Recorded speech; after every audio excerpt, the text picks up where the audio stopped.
Қайырлы күн, алтын күн. Сәлеметсіздер ме, шәкірттер? Амансыздар, қонақтар. Сабақты мен бастайын, білім кілтін ашайын. Ал сабақты бейне жазба көру арқылы сабақтың тақырыбын болжайық.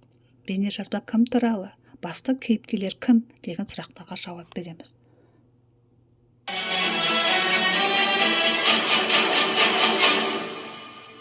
Болашақ ұлы күйші домбыраға күйге деген әуестігін бала күннен ақ байқатқан. Оның домбыра тартып қана қоймай, жанынан күй шығаратын қабілеті алдымен табиғат сыйлаған молдарым болса, күйші болып қалыптасуына әкесі Кенженің де тигізген әсері ұшан теңіз. Бөкей ордасына танымал Кенже төренің домбырашыл қабілеті Динаның әйгілі күйші болуына әсерін тигізген бірден бір факт. Ел аузындағы кей деректер Динаның күйшілік қабілетін байқаған әкесі Құрманғазын арнайы шақырып, батасын сұрапты дегенді айтады. 12-13 жасар қыздың өнеріне тәнті болған Құрманғазы біраз уақыт оған ұстаздық етеді. Күй үйретеді, ақыл кеңес береді, үлгі көрсетеді.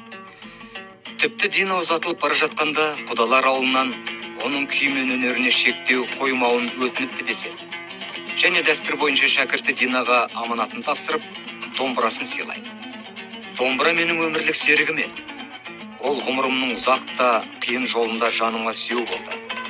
Енді осы қимас серігімді лайықты мұрагерім саған табыстаймын депті даңқты ұстаз. Өнерімен Құрманғазының өзін тәнті еткен Дина күй атасы артқан сенімді ақтағанына ешкімде күмән келтірмесе керек.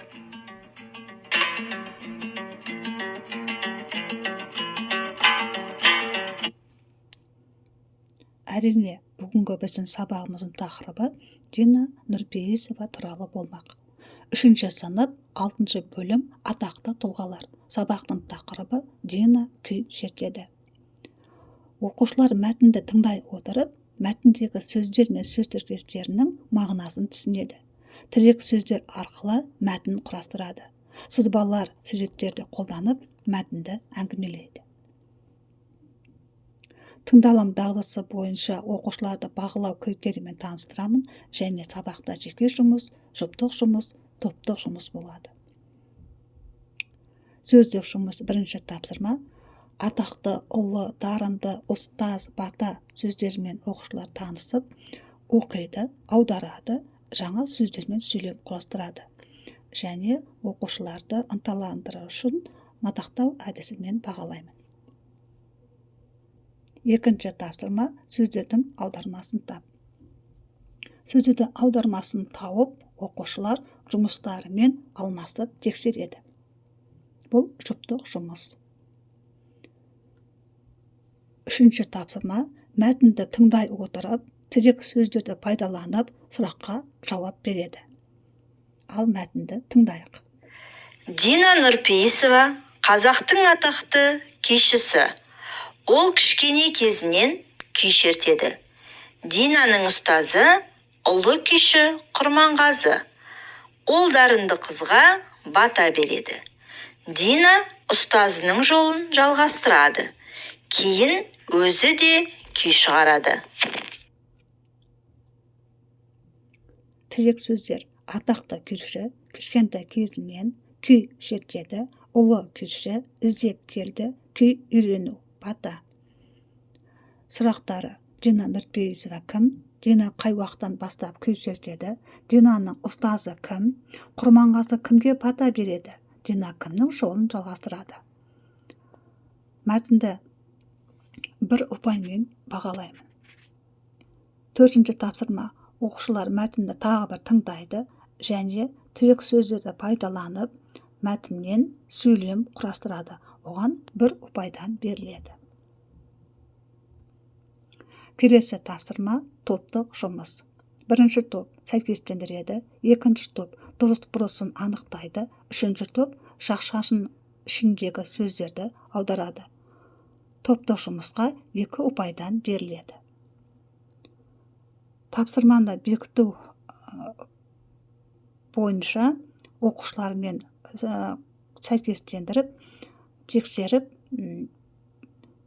сабақты жинақтаймыз. 1-ші топ сәйкестендір. Дина атақты күйші болды. Ол домбыра тартады. Дина күй шертеді. Құрманғазыдан күй үйренеді. Дина ұстазының жолын жалғастырады. Екінші топтың тапсырмасы дұрыс-бұрысын анықтайды.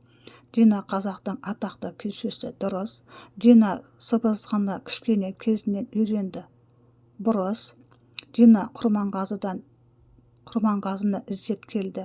Бұрыс. Дина құрманғазыдан күй шертуді үйренеді. Дұрыс. Құрманғазы Динаның ұстазы. Дұрыс. Үшінші тапсырма бойынша шақшаның ішіндегі сөздерді аударады. Бұл үшінші топтың тапсырмасы. Дина Нұрпейісова қазақтың атақты күйшісі. Динаның ұстазы ұлы күйші Құрманғазы. Ол Динаға бата береді. Дина ұстазының күй өнерін үйренеді. Кейін Динада дарынды күйші болады. Топтық жұмысты оқушылармен бірге тексеріп бағалаймыз. Сілтеме бойынша оқушылармен сергіту сәтін жасаймыз. Жазылым дағдысы бойынша жіктік жалғауын дұрыс жалғайды. Оқушыларға 2 ұпайдан беріледі. Оқушылармен бірге тексеріліп бағаланады.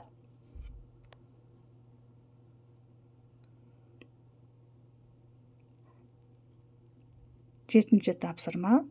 Мәтінді тағы бір тыңдап, жоспар бойынша оқушылар әңгімелейді. Жоспар: дарынды қыз, ұстазбен кездесу, күй үйрену, атақты күйші Дина мен Құрманғазы. Жоспар бойынша әңгімелегенге 2 ұпайдан беріледі.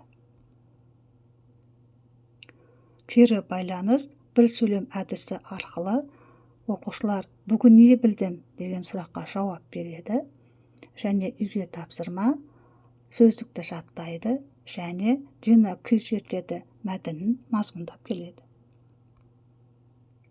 Оқушылармен кері байланыс жүргіземін, бағалау критериясы бойынша бағалаймын. Сабақта білім өмірге жол ашатын кілт деп Абай атамыздың сөзімен аяқтаймын. Назарларыңызға рахмет.